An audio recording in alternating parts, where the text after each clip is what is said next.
8장 35절입니다. 1230페이지죠.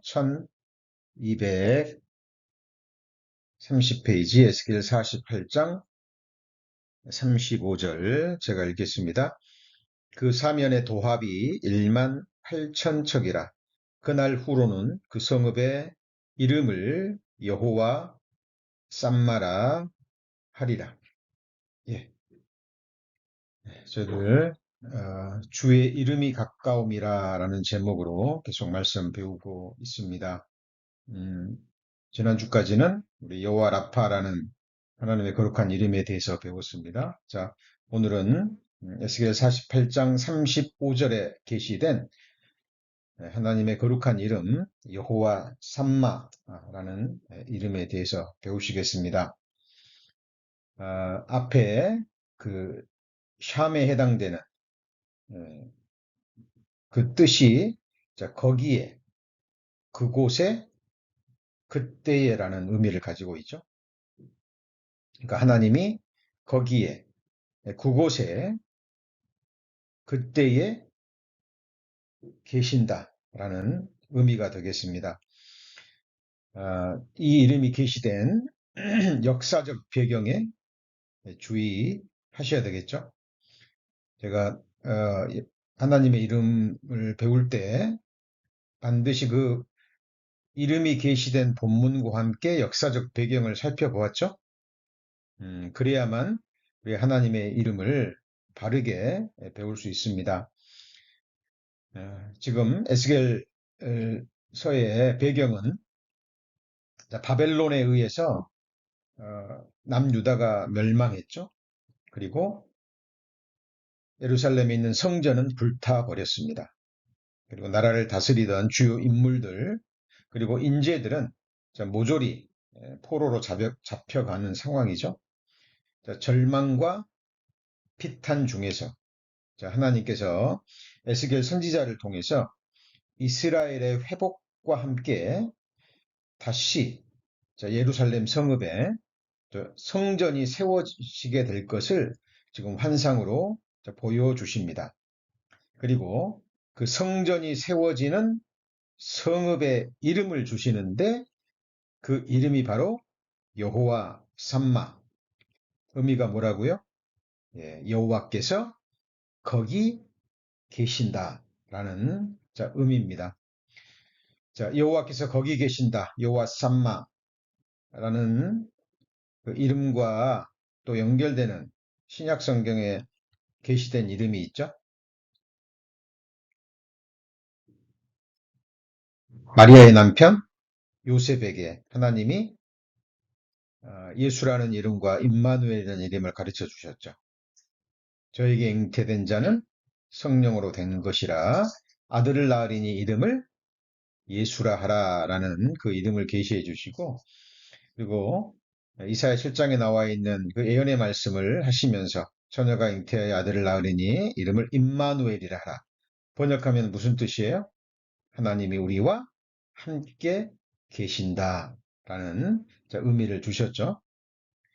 구약 성경에 있는 모든 계시된 이름을 성취하기 위해서 하나님이 보내주신 하나님의 아들이, 그 이름이 누구죠? 예수죠. 여호와께서 구원하신다라는 의미와 함께 구원하시기 위해서 우리와 함께 하시는 임마누엘이라는 그 거룩한 이름을 주셨습니다. 그래서 여호와 삼마, 여호와께서 거기 계신다라는 이름과 임마누엘이라는 신약 성경에 계시는 이름이 연결이 돼야 되겠죠. 그리고 이 여호와 삼마라는 이름이 지금 에스겔을 통해서 남유다가 멸망하고 지금 백성들이 비탄에 빠져 있는 이 시기에 이 이름이 주어졌을 뿐이지, 과거에도 이름이 계시되기 전에도 하나님은 이스라엘 백성들과 함께 계셨죠. 거기에, 그곳에, 그때에 함께 계셨고, 또 하나님이 함께 계시겠다라는 말씀을 여러 모양으로 주셨습니다. 그리고 하나님을 찾고 믿었던 믿음의 선진들은 바로 이 사실을 삶으로 체험하고 확인했죠. 우리 성도님들은 어떻습니까? 우리 구원받은 이후에 이 이름을 마음과 삶으로 체험하고 계십니까? 여호와 삼마, 하나님께서 그곳에, 거기에, 그때에 계셨고, 또 지금도 계시고, 앞으로도 계시고, 앞으로도 영원히 거기에, 그곳에, 그때에 계실 것이라는, 자, 이 분명한 사실을 믿고 또 삶으로 체험 우리는 해야 될 것입니다. 자, 믿음의 선진들과 하나님이 어떻게 함께 하셨는지 잠깐 살펴보면, 우리 믿음의 조상 아브라함 어때요? 아브라함이 하나님의 말씀에 순종해서 본토 친척 아비집을 떠나서 그 믿음의 순례 여정을 떠났을 때 하나님이 아브라함과 함께 하셨습니까? 예, 함께 하셨습니다. 자, 곁길로 갈 때도, 그릇된 길로 갈 때도 하나님은 아브라함과 함께 계셨죠. 특별히 위기의 순간에, 위경의 순간에 하나님의 구원의 손길과 능력이 필요한 시기에 하나님은 거기에, 그곳에 함께 계셨습니다. 창세기 12장에 보면 아브라함이 가나안 땅에 갔는데, 하나님이 지시한 땅에 갔는데 가자마자 기근이 들었죠. 먹을 것이 없습니다. 그래서 아브라함이 애굽에, 양식이 있는 애굽에 우고하러 내려갑니다. 자, 본토 친척 아비집을 떠났습니다. 자기를 잘 알고 있던 익숙한 장소, 익숙한 사람들을 떠나서 전혀 낯선 곳에 가는 거예요. 그리고 또 애굽이라는 곳에 가니까 이제 아브라함이 두려운 거죠. 자기 아내 사례가 너무 예쁩니다. 그래서 두려워서 어, 자기 아내를 누이라고 얘기를 하죠. 그렇죠? 애굽의 바로가 그 사례가 아름다움을 보고 궁으로 이끌어 들어서 아내를 삼으려고 합니다. 자, 위경의 순간이죠. 위기의 순간입니다. 어때요? 그때 하나님은 아브라함과 함께 하셨습니까? 자, 중요한 것은 하나님이 항상 함께 하십니다. 그런데 구체적인 시간과 장소와 어떤 상황이 있죠. 그곳에, 그때에, 거기에 하나님은 아브라함과 함께 하셨습니다. 자, 하나님이 바로에게 사례가 아브라함의 아내라는 것을 알게 하시죠. 그리고 그 여인에게 손을 대지 못하게 합니다. 자, 이뿐만이 아니라 하나님은 믿음의 조상 아브라함과 항상 함께 하셨습니다. 어디를 가든지 어떤 상황에 있든지 특별히 위기의 순간에 함께 하셨습니다. 창세기 17장 1절입니다. 창세기 17장 1절.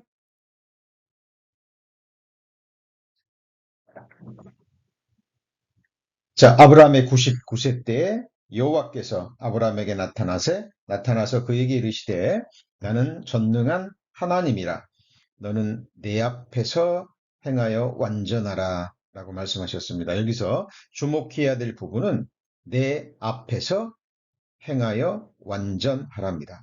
자, 그 말은 이 말씀의 의미는 무엇입니까? 하나님께서 항상 아브라함과 함께 하신다는 이야기죠. 하나님은 아브라함 앞에만 계시는 게 아니죠. 전후 좌우를 두르고 계십니다. 우리 눈에 보이지 않을 뿐입니다. 자, 많은 사람들이 또 우리 특별히 구원받은 그리스도인들이 하나님이 우리와 항상 함께 하신다는 것을 알고 있습니다. 그런데 얼마만큼 하나님의 임재하심을 우리가 눈으로 보고 손으로 만지는 것 이상으로 하나님의 임재하심을 의식하고 살아가는지 그것은 사람마다 다르겠죠. 자, 우리 성도님 이거 한번 생각해 보시죠. 자, 하나님이 우리 눈에 보일 수 있는, 육신의 눈으로 보일 수 있는, 예를 들면 지금 예수님은 부활의 몸을 입고 아버지 보좌 우편에 계시는데 그 전지전능하신 예수님이 부활의 몸으로, 그죠? 지금 우리가 사는 삶의 공간 속에 매일 매 순간 함께 하심을 이 육신의 눈으로 볼 수 있고 손으로 만질 수 있다면 우리 성도님들 어떠시겠습니까? 어떤 어려운 일이 있어도 염려가 될까요? 어떤 슬픈 일이 있어도 어떤 상처를 받았을 때도 우리는 넉넉히 이겨낼 수 있을 겁니다. 자, 지금 예수님은 우리 부활의 몸으로 우리 눈으로 볼 수 있는 몸으로 지금 우리와 함께 계시지는 않지만 그 아들의 영이 우리와 함께하고 계시죠. 네, 우리 눈으로 보이지 않을 뿐입니다. 이 손으로 붙잡을 수 없을 뿐이지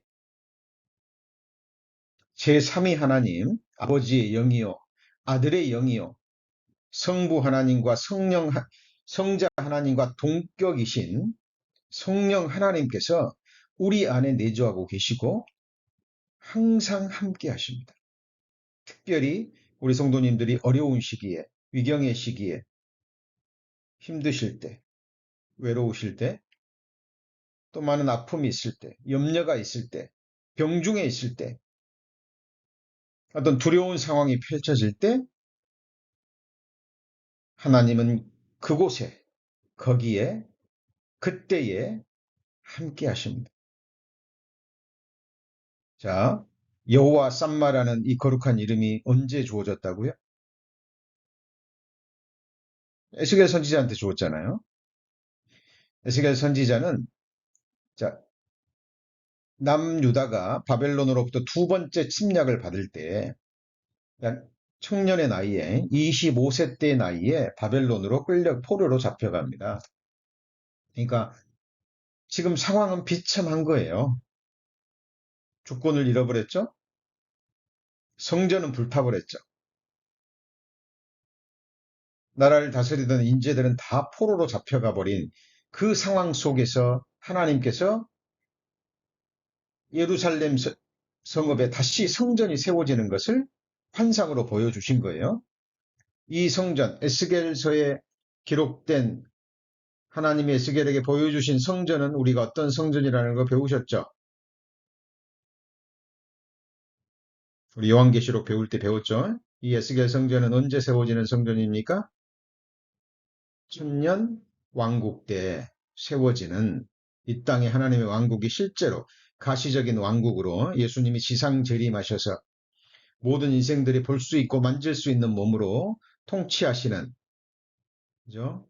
예, 그 천년 왕국 때 예루살렘 땅에 실제로 세워질 성전입니다. 자, 그 성전을 보여주시면서 그 성전이 세워지는 성읍의 이름이 뭐라고요? 여호와 삼마, 여호와께서 거기 계신다라는 자, 의미가 되는 겁니다. 자, 우리가 하나님의 이 거룩한 이름을 배웠는데요. 그냥 지식 따로, 그리고 우리 삶 따로 이렇게 되면 안 되겠죠? 우리 성도님들 정말 하나님 말씀 들으실 때 정말 집중하셔서 정말 들으셔야 됩니다. 들으셔서 이 말씀이 주시는 하늘의 은혜와 지혜와 능력을 실제로 받으셔야 됩니다. 이 여호와 삼마라는 이 거룩한 이름의 의미를 알고 우리가 삶의 믿음으로 적용할 때 우리는 상상할 수 없는 하늘의 은혜와 축복을 받게 될 것입니다. 자, 하나님이 아브라함과 함께 하셨죠? 항상 함께 하셨고 특별히 위기의 순간에 위경의 순간에 함께 했습니다. 룻이 포로로 잡혀갔다는 소식을 들었을 때 아브라함이 318명의 자기 사람들을 이끌고 롯을 구하러 갑니다. 어때요? 그 318명의 그 아브라함의 사람들이 싸움을 잘해서 그 싸움에 이기고 롯을 구해냈습니까? 아니죠. 여호와 삼마 하나님이 그곳에 거기에 그때에 함께 하셨기 때문입니다. 자, 우리는 야곱의 생애를 너무나 잘 알고 있습니다. 야곱이 형 에서를 속였죠. 아버지도 속이고 축복을 받아냅니다. 축복을 받았는데 그 결과는 뭐였습니까? 핍박이었죠. 에서가 죽이려고 하니까 급하게 지팡이 하나만을 들고 익숙했던 아버지의 그 장막을 떠납니다.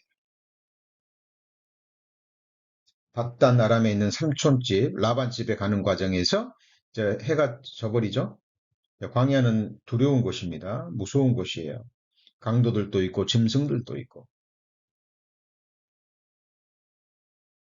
자, 밤이 되니까 야곱이 그동안은 아버지의 장막에서 편안하게 잠을 잤던 야곱이었는데 뭐 아무것도 없죠. 지팡이 하나만을 들고 급하게 집을 나섰으니까 돌베개를 베고 광야에서 잠을 잡니다.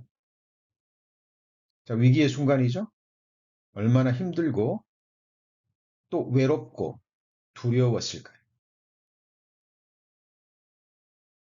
그때 하나님이 꿈에서 나타나시죠. 사닥다리를 보여줍니다. 천사가 그 사닥다리를 오르락 내리락 하는 모습을 보여주시죠. 근데 그 사닥다리는 땅에서 하늘까지 닿는 그 사닥다리입니다. 그리고 하나님이 약속의 말씀을 주시죠. 창세기 28장 15절입니다. 창세기 28장 15절. 이 말씀은 우리 성도님들 반드시 암송하셔야 될 이 말씀을 암송하시고 말씀이 주는 유익과 힘을 늘 받을 수 있는 그리스도인들은 정말 복된 사람들입니다. 자, 창세기 28장 15절. 내가 너와 함께 있어. 내가 어디로 가든지 너를 지키며 너를 이끌어 이 땅으로 돌아오게 할지라. 내가 내게 허락한 것을 다 이루기까지 너를 떠나지 아니하리라 하신지라.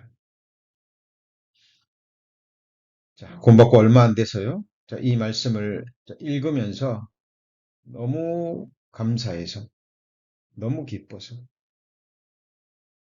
그죠? 지금도 예, 그때의 감동을 생각하면 하나님 앞에 너무나 감사합니다.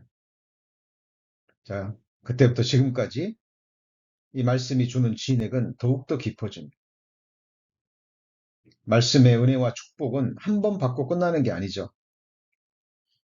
시간 속에서, 세월 속에서 우리 신앙생활이 연륜이 더해가면 더해질수록 이 말씀은 정말 능력으로 함께합니다. 자, 이 말씀은 야곱에게만 주신 말씀입니까? 아니잖아요. 나에게 주신 말씀. 내가 너와 함께 있어. 내가 어디로 가든지 너를 뭐 하신다고요? 지키신답니다. 지킨다라는 것은 위기의 순간에, 구원의 순간에 하나님의 도움의 손길이 필요할 그때를 말하는 거죠. 너를 지키면. 지킬 뿐만 아니라 이끄신답니다. 인도해 주신다. 그리고 이 땅으로 돌아오게 할지라 내가 내게 허락한 것 아브라함의 축복이죠. 아브라함의 하나님의 축복입니다. 그 허락한 것을 일부가 아니죠. 완전히 다 이루기까지 너를 떠나지 아니하리라. 함께 하신다라는 말 한마디면 되는데 또 떠나지 아니하겠다라는 말씀으로 또 한 번 확증해 주십니다. 자, 이 창세기 28장 15절 말씀에 여호와 쌈마라는 이름이 보이십니까?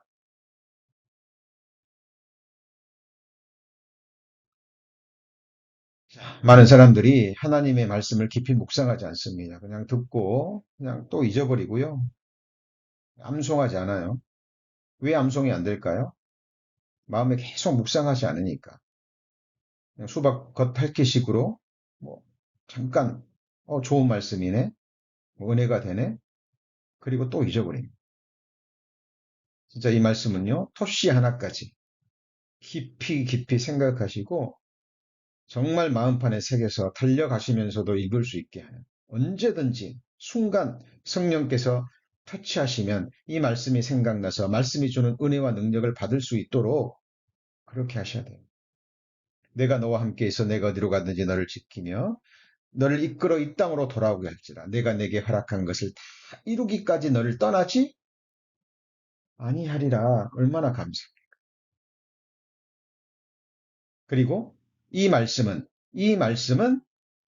야곱의 생애에서 이루어졌습니까? 예, 이루어졌습니다. 다만 하나님이 아브라함에게 야곱에게 허락하신 축복은 이 세상의 축복이 아니라 하늘의 축복이기 때문에 야곱의 생애는 야곱이 가지고 있는 인간적인 지혜와 깨, 자기 생각을 무너뜨리는, 그죠? 야곱의 환독뼈를 꺾고 자기 생각을 완전히 버리고 하나님만을 믿고 의지하고 소망하는 그 사람으로 만들기 위한 연단의 축복이었습니다.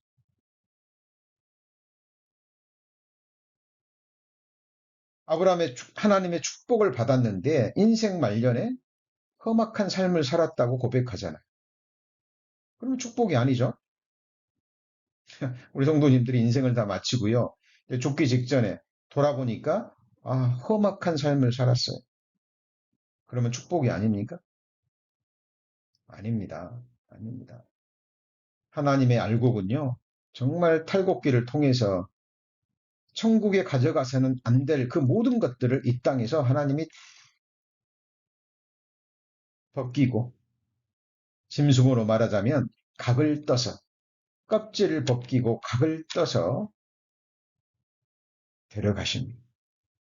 그래서 하나님의 말씀은 좌우의 날선 어떤 검보다도 예리하여 홍과 관절과 골수를 찔러 쪼갠다 그랬죠. 그리고 마음의 생각과 뜻을 드러내십니다. 그래서 어두운 것들은 하나님 앞에 합당치 않은 것들은 하나님이요 완전히 도려내십니다. 이것이 바로 우리 마음 가죽을 베는 일이고 이것이 바로 그리스도의 할례입니다. 마음의 할례예요. 자, 어쨌든 하나님이 요셉과 함께 하셨습니다. 함께 하신다 그랬고 실제로 함께 하셨습니다. 여호와 쌈마라는 이 이름은 에스겔 선지자를 통해서 주어졌을 뿐이지 여호와 쌈마 그 하나님은 믿음의 선진들과도 항상 함께 하셨고 우리 성도님과도 함께 하셨어요. 돌아보시면 이것을 아실 거예요. 그렇죠? 구원받기 전에도 구원받은 이후에도 우리 성도님들의 위기의 순간에 정말 도움의 손길이 필요할 때 여호와 쌈마라는 이 하나님의 이름이 우리 성도님들 삶 가운데 이루어졌습니까? 예, 이루어졌을 겁니다. 저도 마찬가지. 자, 우리가 잘 아는 요셉, 그죠? 하나님의 꿈을 받은 꿈꾸는 사람 요셉. 어때요? 요셉에게는 여호와 쌈마라는 이름이 적용될 수 있습니까? 자, 형들에게 미움을 받아서 구덩이에 던져질 때 어때요? 하나님이 요셉 버리셨습니까? 함께 하셨습니까? 함께 하셨죠. 종으로 끌려갈 때도 보디발 장군의 집에 있을 때도 이 여호와 쌈마라는 이름은 요셉의 삶 가운데 이루어졌습니다.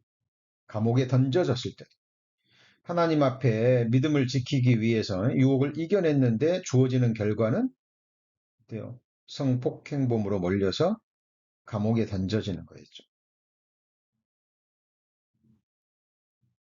얼마나 힘들었을까요? 요셉이 얼마나 힘들었는지는 성경에 기록되지 않습니다. 그러나 우리는 충분히 짐작하고도 남음이 있어요. 그 위기의 순간에, 그곳에, 그때에, 거기에 하나님은 요셉과 함께 하셨습니까? 네, 함께 하셨습니다. 창세기 39장 23절입니다. 창세기 39장 23절.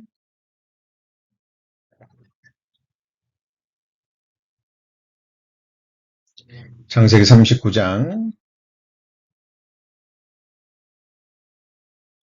23절. 전옥은 그의 손에 맡긴 것을 무엇이든지 돌아보지 아니하였으니 이는 여호와께서 요셉과 함께 하시니라. 여호와께서 그의 범사에 형통케 하셨더라 그랬죠. 감옥에 있을 때입니다. 감옥살이 하는데 하나님이 항상 함께 하셨습니다. 그 옥에, 그 감옥에 어려울 때마다, 힘들 때마다 하나님은 함께 하셨습니다. 우리 하나님의 사람 모세는 어떻습니까? 모세의 전생애 동안에 함께 하셨죠.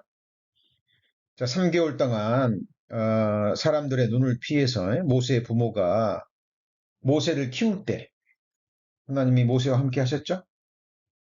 함께 하지 않았으면 발각돼서 나일강에 던져졌을 겁니다. 이제 더 이상 숨길 수 없을 때 갈대 상자에 태워서 나일강에 띄웠습니다. 어때요? 하나님이 그때 모세가 갈대 상자에 태워져서 나일강과 그 물에 이끌려서 떠내려갈 때 거기에 그곳에 그때에 하나님은 모세와 함께 하셨습니까? 예, 하셨습니다. 그 모세가 탄 갈대 상자를 누구 앞으로 이끌었죠? 바로의 딸 공주에게로 이끕니다. 하필 그때 바로의 공주가 나일 강가에 나왔잖아요. 자, 그 순간에 바로의 딸 공주의 마음을 감동시켜서 양자로 삼게 하신 분이 누구죠? 하나님이십니다.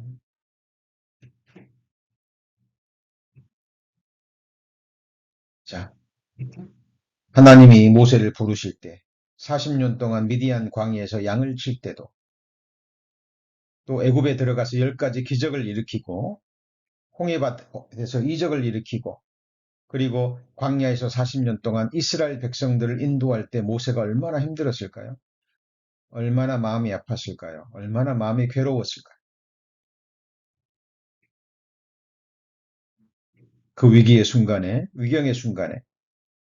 이스라엘 백성들이 불평과 원망을 쏟아내며 하나님의 마음과 모세의 마음을 아프게 할 때마다 모세는 힘들었을 거예요. 주저앉고 싶었을 겁니다.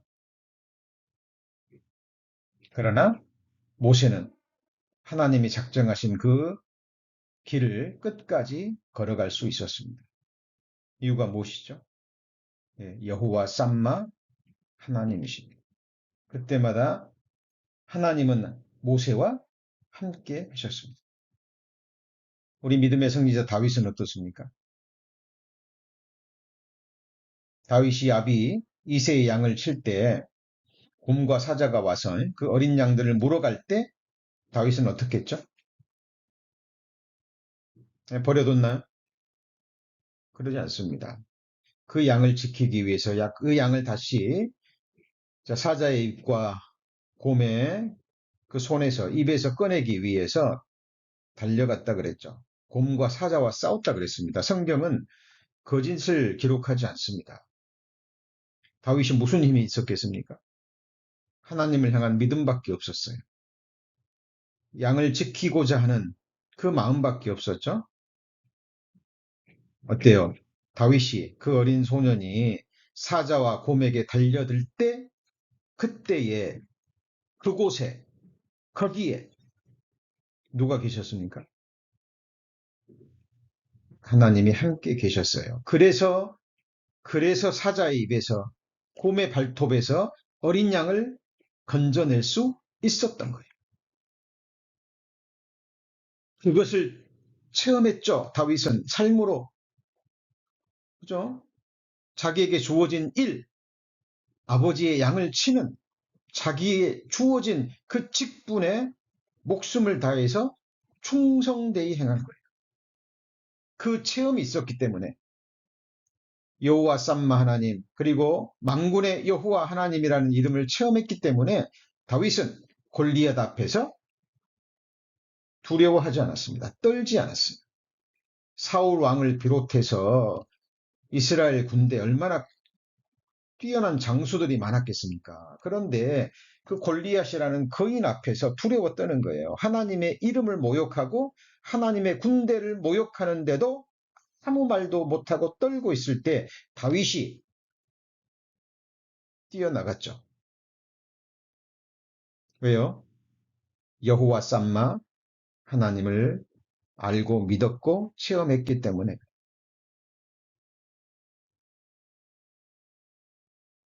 다윗이 물맷돌 5개로 나아갈 때 물맷돌을 던진 것은 다윗이었지만 그 돌을 골리앗의 이마에 박히게 하신 분은 누군가요?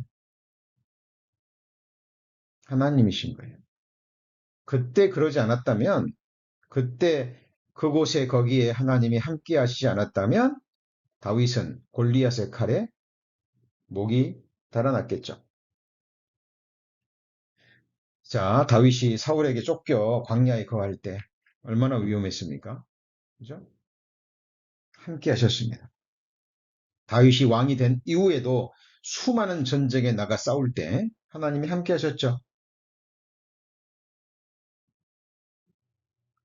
사무엘하 5장 10절입니다. 사무엘하 5장 10절.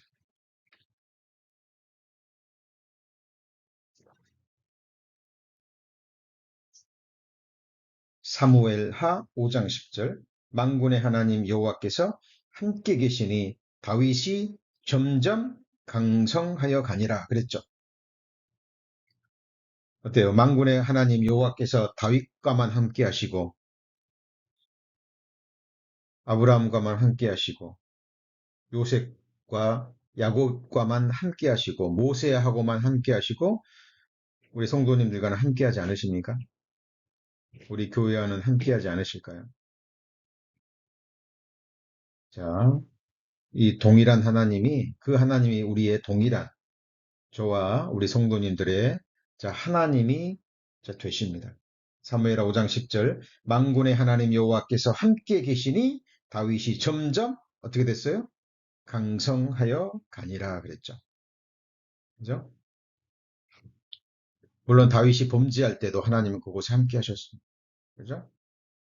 우리 반석에 대해서 배웠는데 임마누엘 그리고 여호와 쌈마와 함께 우리 생각나는 반석의 이름 따르는 신령한 반석 연결이 되시죠?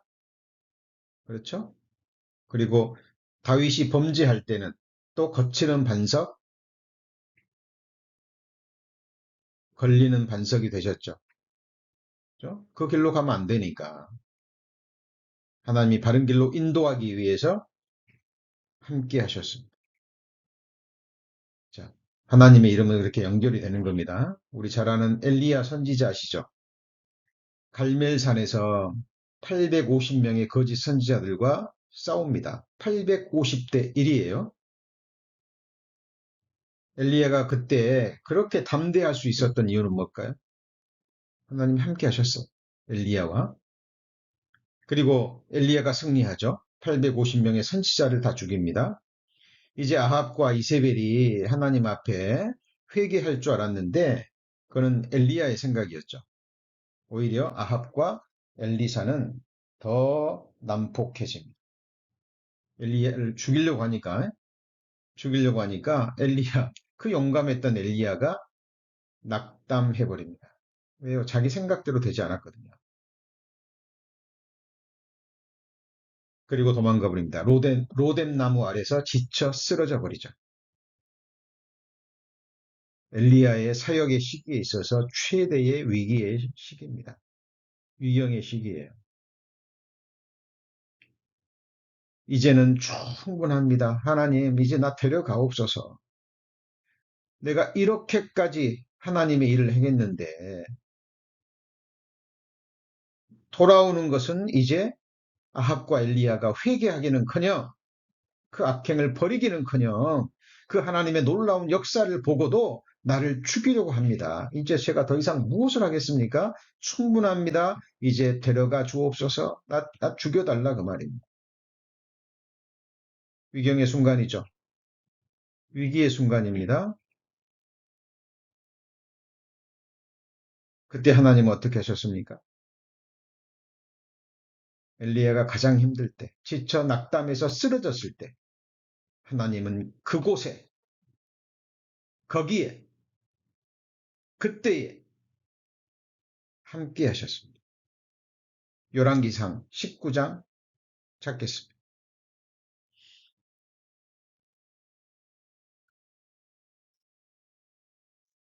열왕기상 19장 1절입니다. 549페이지, 549페이지, 열왕기상 19장 1절, 구약성경 549페이지. 아합이 엘리야의 무릇 행한 일과 그가 어떻게 모든 선지자를 칼로 죽인 것을 이세벨에게 고하니, 자, 이세벨이 사자를 엘리야에게 보내어 이르되 내가 내일 이맘때는 정령 네 생명으로 저 사람들 중 한 사람의 생명 갖게 하리라. 아니하면 신들이 내게 벌 위에 벌을 내림이 마땅하니라 한지라. 3절이죠. 저가 이 형편을 보고 일어나 그 생명을 위하여 도망하고 유다에 속한 브엘세바에 이르러 자기의 사환을 그곳에 머물게 하고 스스로 광야로 들어가 하룻길쯤 행하고 한 로뎀나무 아래 앉아서 죽기를 구하여 가로되 여호와여 넉넉하오니 지금 내 생명을 취하옵소서. 죽여달라는 거죠. 자, 이 아합 왕이요. 엘리야가 행한 일을 자기 부인한테 일르죠. 왕인데 일릅니다. 부인한테. 그러니까 이세벨이 엘리야에게 사람을 보내가지고 그죠? 내가 너를 죽이겠다라고 합니다. 그러니까 이 엘리야의 생각은 그 하나님의 능력을 보고도 돌이키지 않고 죽이려 하는 그 형편 속에서 낙담해버립니다. 우리도 그런 경우 있죠? 우리 진짜 믿음으로 정말 우리가 할 수 있는 하나님의 뜻대로 최선을 다했는데 주어지는 결과는 전혀 다른 모습일 때, 우리의 기대와는 다를 때 우리는 낙담할 수 있습니다. 그리고 특히 19장 3절에 보면 저가 이 뭘 보고요? 형편을 보고. 예, 형편을 보면 그렇습니다. 형편을 보고 상황을 보고 환경을 보고 나를 보고 사람을 보면 답이 없어요. 항상 낙담할 수밖에 없어요. 이거는 구약 성경, 신약 성경, 전 성경을 통해서 신학의 전 역사 가운데 성경이 일관되게 우리에게 가르치는 진리입니다. 우리 위대한 이방인의 사도 바울 같은 사람을 하나님이 큰 환난에 던지셨죠. 어느 정도냐면 마음의 사형 선고를 내릴 정도로. 그렇게 하신 이유가 뭐였습니까?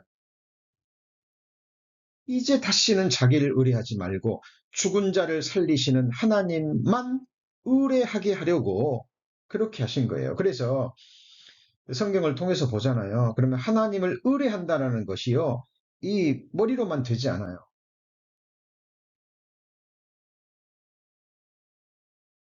우리 성도님들 알고 계시잖아요. 머리로는, 지식적으로는. 하나님 의뢰해야지. 하나님을 의뢰하는 길만이 살 길이야. 하나님만 의뢰해야지. 그런데 어때요? 생각대로 되든가요? 예, 하나님만 의뢰한다는 게요. 쉬운 게 아니에요. 반드시 연단이 필요합니다. 여러분, 사도 바울 같은 사람에게 사형 선고가 내려질 정도로의 큰 환난을 주셨어요. 왜요? 사도 바울에게는 하나님을 향한 그만큼의 헤아림이 있었기 때문에. 자, 우리도 마찬가지입니다. 하나님을 향한 우리의 헤아림, 또 우리에게 나눠주신 믿음의 분량에 따라서 각자에게 맞는 연단을 하나님이 주신다니까요. 그래서 하나님만을 의뢰하는 법을 배우게 하셔요. 그것은 머리로 되지 않습니다. 자, 우리 엘리야도 마찬가지죠.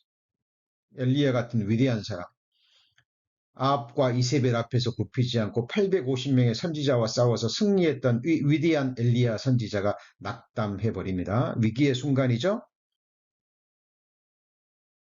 그때 하나님이 엘리야와 함께 하셨죠. 그곳이 어디입니까? 로뎀나무 아래. 그때에, 그죠? 어느 때요? 엘리야가 낙담했을 때 하나님께서 천사를 보내십니다. 5절에 보시면 로뎀나무 아래 누워 자더니 천사가 오르만지며 이르되 일어나서 뭐예요? 먹으라. 책망하지 않으시죠? 너 왜 쓰러져 있느냐? 너 왜 이렇게 믿음이 약하냐? 왜 이렇게 두려워하냐?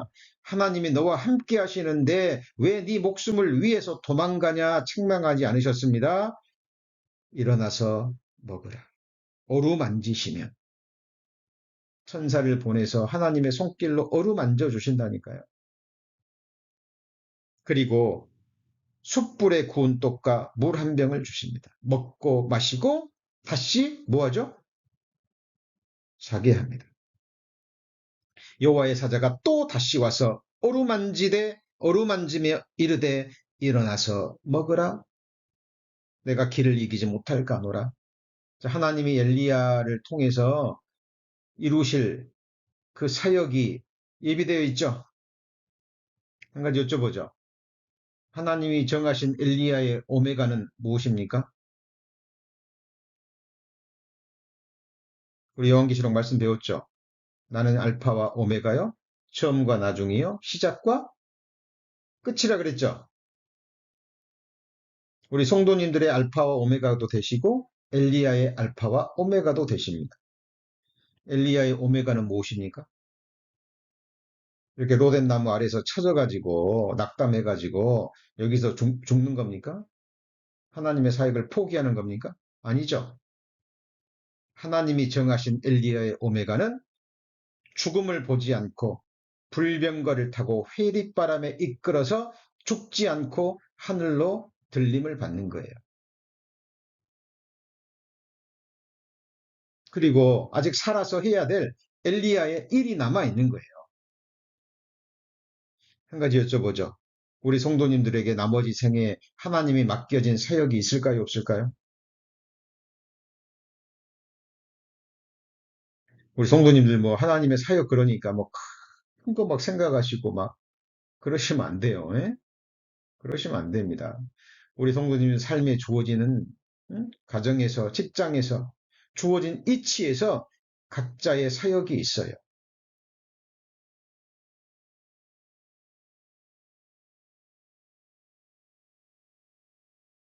하나님은 각 사람의 분량에 맞는, 그죠? 그리고 우리가 아니면 하나님 나라가 완전해지지 않는 거 아시죠? 우리가 아니면 그리스도의 몸이 완전해지지 않습니다.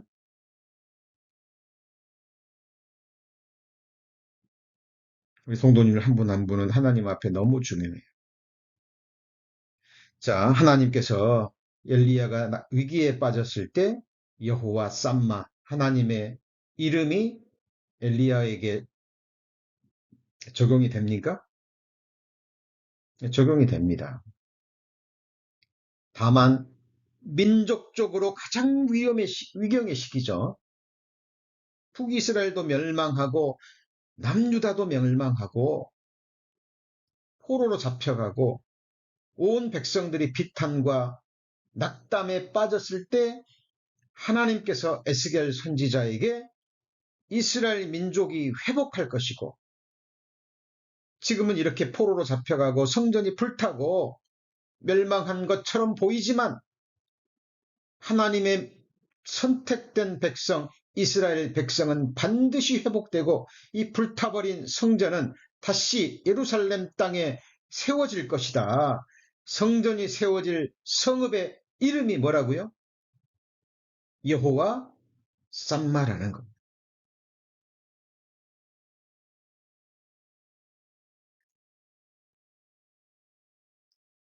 하나님은 엘리야와 함께 하셨습니다. 끝까지 함께 하셨죠.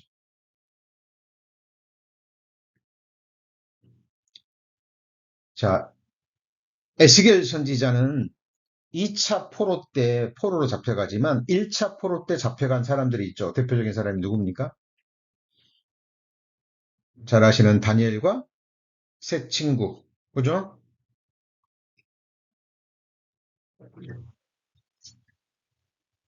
다니엘이 자기의 믿음을 지키기 위해서 왕의 진미를 먹기를 포기했을 때 다니엘의 낯빛을 정말 좋게 하고 누구보다 건강하게 해주신 분이 누구죠? 다니엘이 하나님이시죠. 그죠? 그리고 다니엘이 사자굴에 던져졌을 때 한 달 동안 금신상 외에 절하는 모든 사람들은 사자굴에 던진다는 그 다니엘을 시기하는 사람들에 의해서 사자굴에 던져지잖아요. 위기의 순간이죠. 그때에 그곳에 거기에 여호와 하나님이 다니엘과 함께 하셨습니까? 네, 함께 하셨습니다. 사자의 입을 막아버렸죠. 그 사건을 통해서 다니엘은 하나님의 이름에 영광을 돌립니다. 자, 우리 다니엘의 세 친구가 또 풀무불에 던져지죠. 그죠?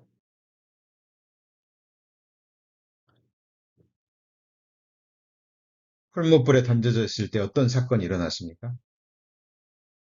다니엘서 3장 24절입니다. 다니엘서 3장 24절.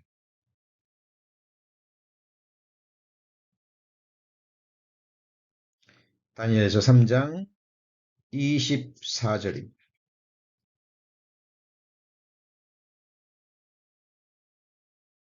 23절부터 보죠.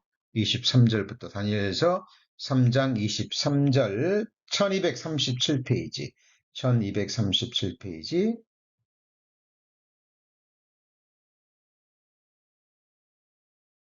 이 세 사람 사드락과 메삭과 아벳느고는 결박된 채 극렬히 타는 풀무 가운데 떨어졌더라. 자, 떨어졌죠? 그러면은 죽어야 되잖아요. 극렬히 타는 불목불에 던져지면 순간 불에 타서 녹아져 내려야 됩니다. 그런데 24절에 놀라운 일이 일어나죠. 때 느부갓네살 왕이 급히 놀라 일어나서 모사들에게 물어 가로되 우리가 결박하여 불 가운데 던진 자는 세 사람이 아니었느냐? 그들이 왕에게 대답하여 가로되 왕이여 옳소이다. 왕이 또 말하여 가로되 내가 보니 결박되지 아니한 몇 사람입니까? 네 사람이 불 가운데로 다니는데 상하지도 아니하였고 그 넷째의 모양은 신들의 누구요? 아들과도 같도다라고 얘기를 합니다. 그러니까 다니엘의 세 친구가 풀무불에 떨어졌을 때, 그죠?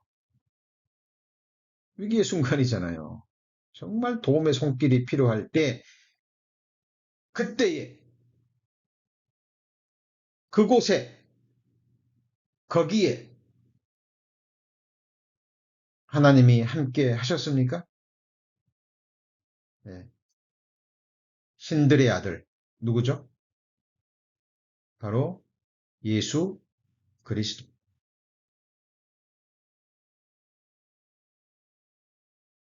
하나님이 함께 하셨습니다. 우리 성도님들이 정말 극렬히 타는 풀무불과도 같은 인생의 삶의 고난과 어려움과 갈등과 시련과 고난 중에 있을 때 그때 거기에 그곳에 나와 함께 하시는 하나님의 아들 사람이 되신 하나님 임마누엘 그 예수님을 믿음의 눈으로 볼 수만 있다면 얼마나 좋을까요?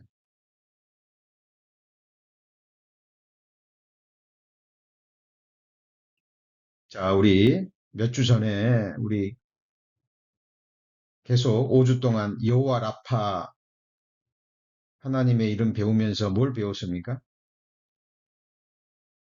환경을 보고 여건을 보고 조금만 힘들면 불평하고 원망하는 패역한 백성들의 마음 상태에서 배웠죠?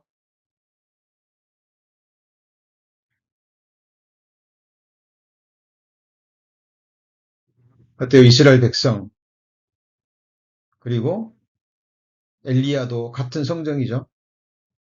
정도의 차이는 있지만 그죠? 사람은 그렇습니다. 그래서 다니엘이 다니엘이 내가 하나님 앞에 믿음을 지켰는데 그 결과가 사자굴이냐? 라고 생각했다면 그 믿음 없는 생각을 했다면 그 형편을 봐버렸다면 다니엘의 새 친구도 마찬가지죠. 다니엘의 새 친구는 어땠습니까? 하나님이 구원해 주실 것이시지만 구원해 주지 않으신다 할지라도 나는 금신상에 절하지 않는다 그랬죠. 자, 그래서 우리 성도님들 정말 하나님의 하나님의 말씀은 정말 신비롭습니다. 너무 놀라워요.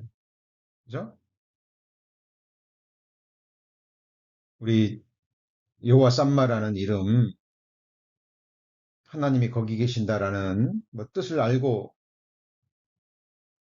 계셨겠지만 정말 역사적인 이 배경을 통해서 또 믿음의 선진들의 삶을 통해서 우리가 교훈을 받지 않잖아요. 그러면 그냥 흘러 떠내려 가버립니다. 자, 그런데 이제 오늘 말씀의 결론입니다. 결론입니다. 이 에스겔 성전이 세워지고 에스겔 성전이 세워지는 성읍의 이름이 여호와 삼마였죠. 이때가 언제였다고요? 천년 왕국입니다. 그리고 우리 성도님 잘 아시는 것처럼 에스겔서에는 뭐가 기록되어 있습니까? 포로 잡히는 것으로 끝나는 것이 아니라 열방으로 흩어져 버리는 환란의 역사도 기록되어 있죠. 열방으로 흩어 버릴 것이다. 그리고 황폐하게 될 것이다. 라는 지금 바벨론에게 포로 잡혀가는 것은 아무것도 아닌 더 큰 환란의 역사가 기록됩니다. 그러나 그것으로 끝나는 것이 아니라 어때요? 다시 회복될 것이 기록되어 있죠. 그죠? 그래서 빈 땅에 건축하려 하리라. 열방으로 흩어버렸더니 내 거룩한 이름이 더러워졌노라. 내 거룩한 이름을 위해서 내가 고토에서 다시 그들을 모아드리리라. 그게 에스겔서에 나와 있는 예언의 말씀입니다. 그 땅에서 흩어지기 700년 전에 예언이죠. 그죠? 그리고 에스겔에게 보여주신 성전은 청년 왕국에 세워지는 에스겔 성전입니다. 근데 그것도 완전한 성전이 아니죠. 이 성읍, 이스라엘 땅에 성전이 세워지는 이 성읍은 궁극적으로 어디를 말할까요? 바로 하늘 예루살렘 성읍이 되는 거예요. 자, 여호와 삼마라는 이름이 뭐라고요? 뜻이 여호와께서 어디 계셔요? 거기 계십니다. 이 말씀이 궁극적으로 이루어지는 것이 요한계시록 끝부분이에요. 요한계시록 21장 3절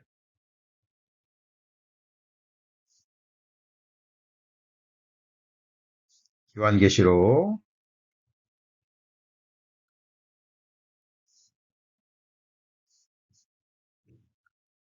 21장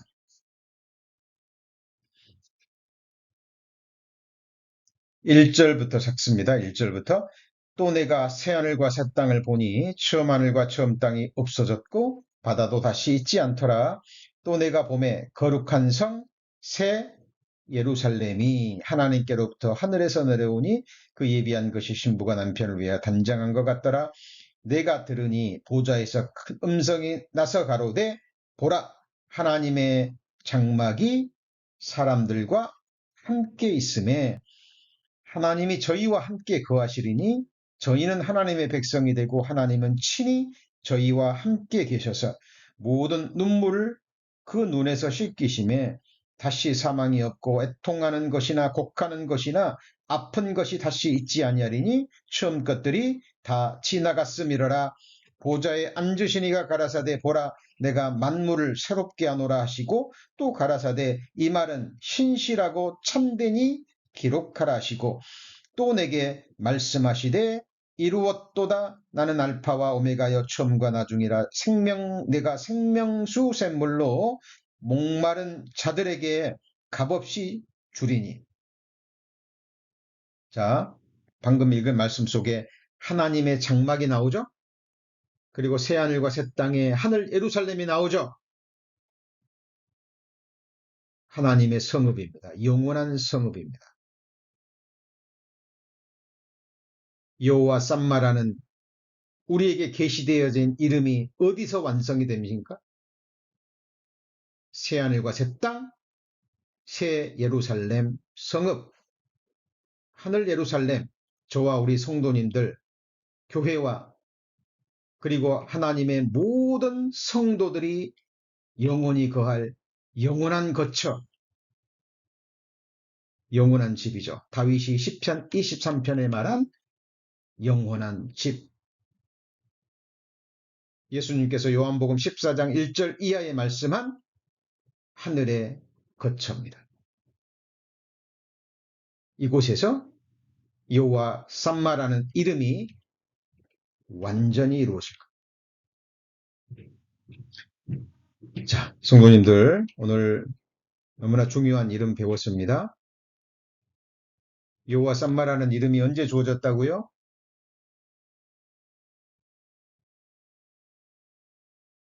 바벨론에게 멸망당하고 성전이 불타버리고 포로로 잡혀가고 민족적으로 가장 비참했던 시기에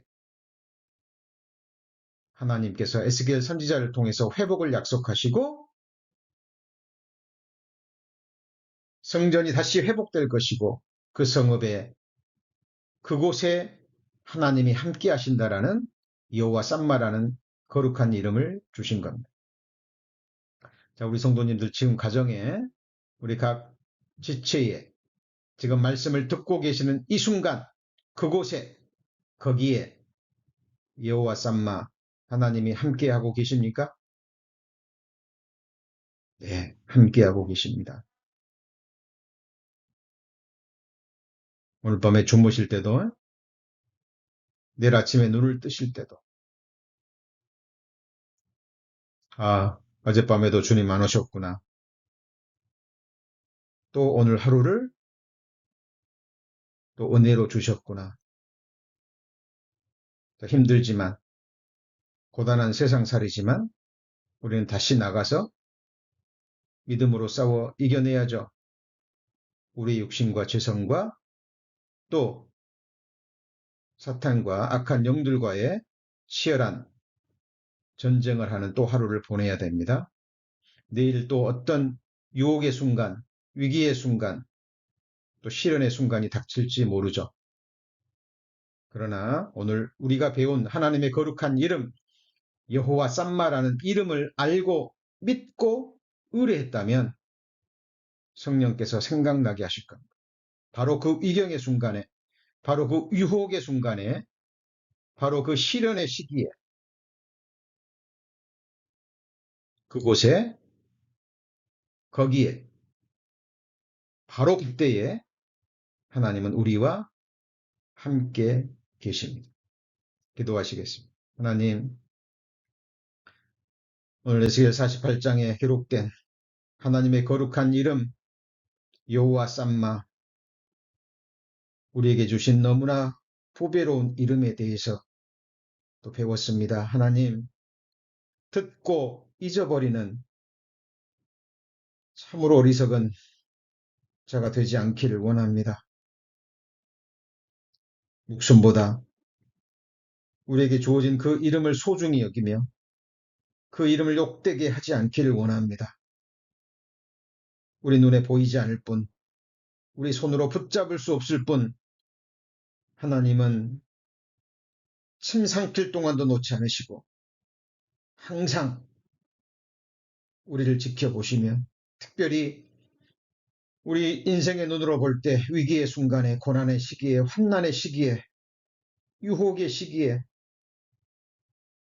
낭망의 시기에, 좌절의 시기에 하나님은 그곳에서도 거기에 그때 함께 계시는 여호와 삼마 하나님이심을 믿습니다.